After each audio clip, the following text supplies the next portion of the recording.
आधी मी आमदार संजय गायकवाड ज्यांनी या पद्धतीची भाषा वापरलेली आहे आणि या पद्धतीची विधानं केलेली आहेत, धमक्या दिलेल्या आहेत, त्यांचा तीव्र निषेध करते.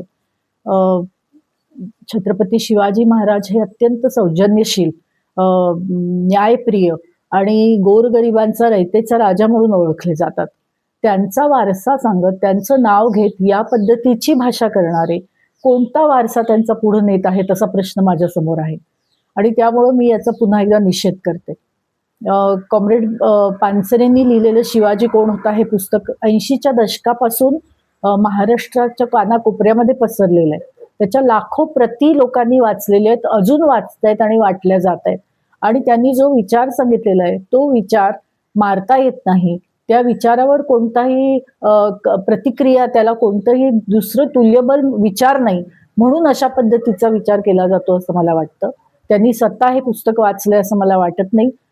केवळ पुस्तकाचं टायटल, नाव बघून त्यांनी अशा पद्धतीची भाषा केलेली आहे. माझं आव्हान आहे की त्यांनी हे पुस्तक आधी वाचावं. त्याच्यात कोणते शिवाजी महाराज सांगितलेले आहेत हे बघावं आणि मग तपासून घ्यावं स्वतःचं विधान. पानसरे यांना अशा पद्धतीने वारंवार काही वादग्रस्त विधान होताना पाहिल्यानंतर काय नेमकं तुमची भूमिका कशा सांगता? एकतर या पुस्तकाबद्दलचा, त्याच्या टायटल बद्दलचा आणि कॉम्रेड पानसरे बद्दलचा, पानसरे यांच्याबद्दलचा वाद काही नवा नाहीये. 80च्या दशकापासून या पुस्तकाच्या टायटल बद्दल, नावाबद्दल आक्षेप घेतले गेलेले आहेत. परंतु त्याला कॉम्रेड पानसरेंनी अत्यंत समर्पकपणे उत्तरं दिलेली आहेत. ती उत्तरं सगळ्यांना माहिती आहेत महाराष्ट्रामध्ये आणि त्यांना अनेक त्यावेळी सुद्धा धमक्या आल्या, पण त्यांनी कधी हे नाव मागं घेण्याचा प्रयत्न केला नाही. मला असं वाटतं की जेव्हा जेव्हा अशा पद्धतीची भाषा केली जाते तेव्हा छत्रपती शिवाजी महाराजांच्या नावाचा वापर करून राजकारण कसं करता येईल हे बघितलं जातं. त्यांचा विचार समजून घेण्याचा प्रयत्न केला जात नाही. आणि मला असं वाटतं की हा विचार समजून घेण्यासाठी हे पुस्तक पुन्हा पुन्हा प्रकाशित केलं जाईल. करत आहोत आम्ही सुद्धा. आणि असे लोक आहेत की जे कॉम्रेड पानसरेंच्या बद्दल अशा पद्धतीने बोलतायत, त्यांचा निषेध करणं आणि त्यांच्यावर खरं तर कायदेशीर कारवाई झाली पाहिजे असं मला वाटतं. आम्ही सुद्धा वकिलांचा सल्ला घेत आहोत. किती भाषांमध्ये हे पुस्तक आहे?